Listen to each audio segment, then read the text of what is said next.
those facts. So here we're really going to start off with a science fact. So, science fact. Did you know that the only time you actually remember something is the first time that you do it? Every time after that, you're remembering the last time you remembered it. This is like a psychology thing that we know. So, that being said, take these stories with a grain of salt. They're the best that I remember them. Some of you know this story. To many of you, it's new, and it might be fabricated over all of the times I've told it to myself. However, someone wanted me to tell this story recently, and so I'm going to take a deep breath so I don't shake so much. Thank you. Another neat fact before I begin. Breathe in the middle. Someone told me, Sierra Farrell told me one time that nervousness and excitement are kind of the same vibe. That you can trick yourself into feeling excited instead of nervous. And when you get that stage fright shake that I got to work through here at this lovely open mic, so I'm going to do that now. Excited to tell you the story. So, the only time I got to go to Floyd Fest with this wonderful group of people here was the year that it rained tremendously. And so it was a bit of an interesting weekend. I lost 2 pairs of boots in the mud, and it was a wonderful time, but it was a lot. And I didn't have much money at the time, and so I had scrounged up, I think, what I had, and I was going to make like one good vendor food purchase. And all I wanted is a cheesesteak. I come from Philly, the land of cheesesteaks. And that's really all I wanted from this vendor. So I saved up all my money. Yeah, some of you guys remember the story. Saved up all my money, and I went to the vendor, and I got myself a cheesesteak. And I was very excited and just so nurtured and looking forward to it as I found my way through the mud to find a seat to sit down and enjoy this experience in the late night of the Floyd Fest vibe. Well, out of nowhere comes this, magical fairy woman, whatever adventure she was on, and she makes eye contact and comes for me. And I'm just trying to, unwrap my sandwich and get ready to go. And she makes eye contact with me, and she goes, "You!" And I was like, "Yeah?" And she comes upon me, and she grabs my sandwich, and she said, "Please, let me help you." And it's like, "No."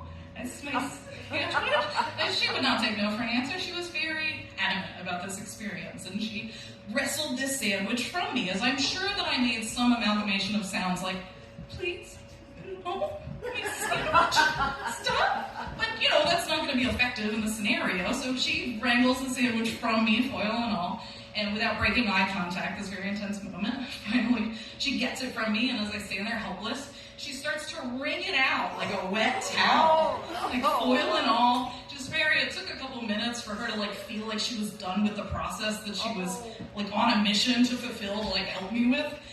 And so finally you could see she was like, hooray, here you go. I helped you so much.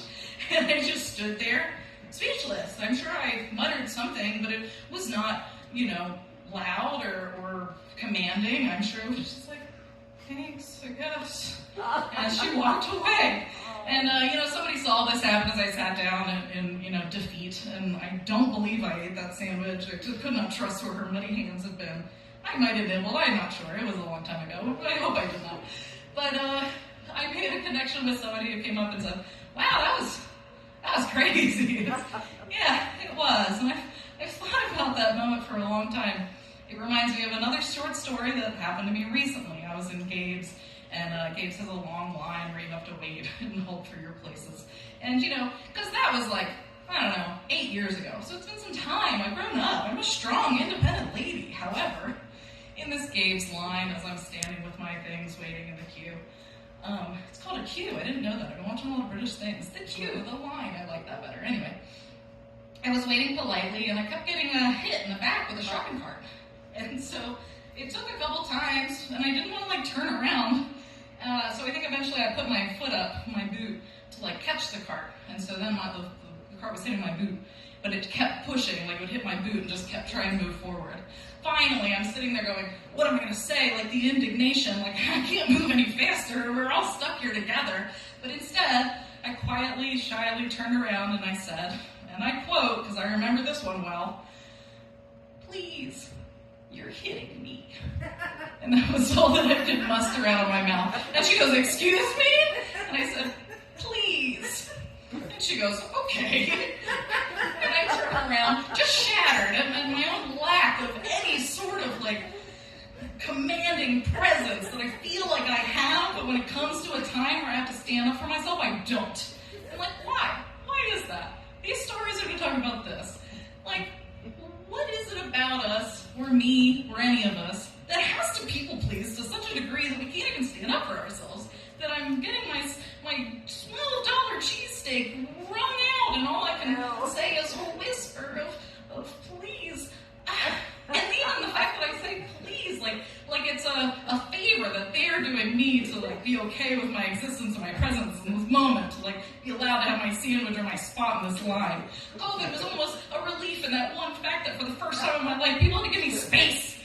And I'm really bummed that I don't have that anymore. And people are coming back closer, and I said, no, I can't. I need just a bubble, and can't we have that? Like, can't that be okay? Why is that not a given? Why are we like... But I digress to that side, to come back to like, who taught me that I can't say no without having to be apologetic for it? Why, as a 35-year-old woman, can I still not stand up for myself in a way that doesn't leave me shaking or broken down or regretting years and months and whatever into the future? These moments that make me cringe later, wishing I had acted differently in the moment. But we can't time travel, I can't fix those, and I hope in the next moment I'll do better. However, history's told me I don't. So, what do we do? Is this a women's issue? Is this a me thing? I think we can all relate to some degree when we should be standing in the streets demanding that we, have what we need, but instead we're told to quietly, make a GoFundMe. I don't know, I wish I knew the power of no as much as I knew the power of yes. And I hope that as I grow, I continue to be able to slowly but surely chip away at allowing myself to not only take up space, but be able to be aggressive or rude or all the words that come up, but that's not what I mean. To be okay, just taking, existing, do boys have to do this? Do adults have to do this? We talked earlier about when do we feel like a grown-up, where I'm not a little kid within myself going, is it okay if I just say no? No. So I endlessly say yes until my body leaves me no choice but to say no. When will I learn instead of repeating these patterns? So I think that's what life is. Just this cycle of getting just a little bit better each time. And is that all we can do? And however, I do hope one day, maybe with friends, I don't know. My friends are my closest people. However, you're the other ones I should feel comfortable being heck no! But I don't. I say yes until I'm, can't yes no more, and then I don't know, make up excuses, because God forbid I just tell the truth and say I can't, and that's okay. Or, enough. I don't know. I wish I could have eaten that cheesesteak. It looked really good.